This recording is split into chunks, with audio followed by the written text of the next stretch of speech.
Welcome to today's episode of Story Time with Uncle Njomo. Ladies and gentlemen, today I'll be talking about low self-esteem. Low self-esteem.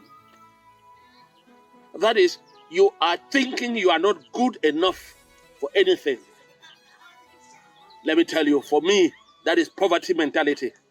You keep having a negative view of yourself, and this leads you always to lack of self-confidence. It becomes difficult even for you to make a decision when you think about yourself that way. When you have low self-esteem, you'll be overcritical about yourself, since you focus only on the negative rather than on your achievements. You will find out that you will always be blaming yourself when things go wrong. It becomes even difficult for you to make friends. It becomes even difficult for you to accept compliments when somebody says you've done well, because you have always looked upon yourself as someone who can do nothing good. They give you compliments, you will not even be able to appreciate it. And then when you have low self-esteem and you are thinking that you are not good enough for anything, I bet you'll start withdrawing from society. I'll take a story of the 60s. In the little area where I grew up in Kumba, most of the people there were predominantly farmers.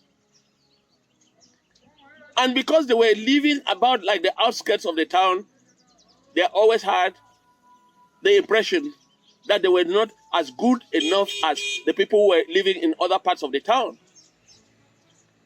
There was one of our parents there, rich farmer like most of the people around. He had a very intelligent child. But because he thought he was not good enough to produce an intelligent child, because all the stories they were always telling about intelligent people were children from very rich homes, children from so-called civilized areas. So he felt that his own children had no right to be intelligent. But he had a super intelligent boy in his house.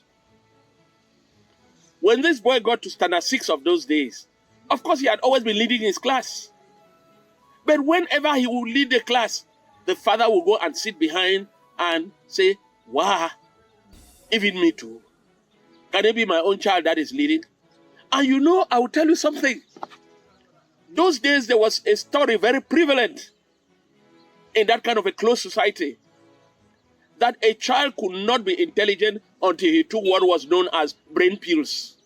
Oh yeah, pills that were supposed to have come from India. And when you take them, according to their belief, it suddenly changes your brain and makes you become very intelligent. So, this papa who had been thinking about himself and that his children could never be intelligent, and had this intelligent boy in the house, concluded that this child must have gotten into bad company and was taking brain pills. His natural intelligence was not good enough. And again, when he went around with stories, people telling him stories, he concluded that this boy was taking brain pills. He was just patient. So when the boy passed from standard 6 and took the entrance to go to Sase College, he was among the top ranking students. And those days when you were among the top ranking 3, 4, 5 students to go to Sase, they give you complete scholarship. So this boy passed the exam into Sase College, the entrance into Sase College, and he was awarded scholarship. So when he went to school, he had not yet known, his parents had not known that he had been awarded scholarship. So the man, of course, a rich farmer, even though an illiterate, he parceled his school fees for the year, put in an envelope, and gave to the boy that when you go to school, pay your school fees for the year. Whap, the boy goes to school and then discovers on a list published in school that he had a scholarship. So he kept that envelope. That same envelope his father put the money in. And usually those days we had what was called midterms. After 3 months in school or 2 months in school, they give you time to go for a 4 days break. And most of us children from those areas, from the small areas. When they gave you midterm and you did not know how to keep your box in the school campus, you will carry almost everything back home for those few days. So this boy carried his big trunk. So the father was very disturbed. He asked the boy, why have you come with all your things? He said, we've come for midterm. The papa could not understand what was midterm. Late in the night, he called the boy into his room and asked him, say, my boy, tell me the truth. They've driven you away from school now. The boy said, no.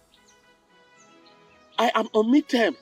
And the boy went and worsened the situation. Oh, my dear people. He removed that same envelope where the father put the money in his school fees and said, Papa, I have even had scholarship and they have asked me to go back home with my fees. The man said, oh, when I can't hear me. I said it. They've caught you that you take brain pills. They've dismissed you. They've given you the same, giving you back your envelope. They will not accept your envelope. The boy tried to explain to the father would not understand. So the boy said, Papa, let's go and see the headmaster of our school. Pan Kaimbo was the headmaster.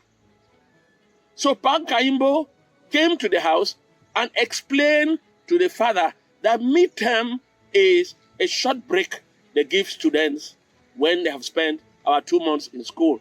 He took his time and explained how the boy passed his exam. And so on. Then the pastor said, He kept quiet. He was no longer talking to his son. When the son had to go back now to school, he called him into his bedroom and said, you know what? I had given you this money to pay your fees, and I had taken it out of my mind. So the money belongs to you.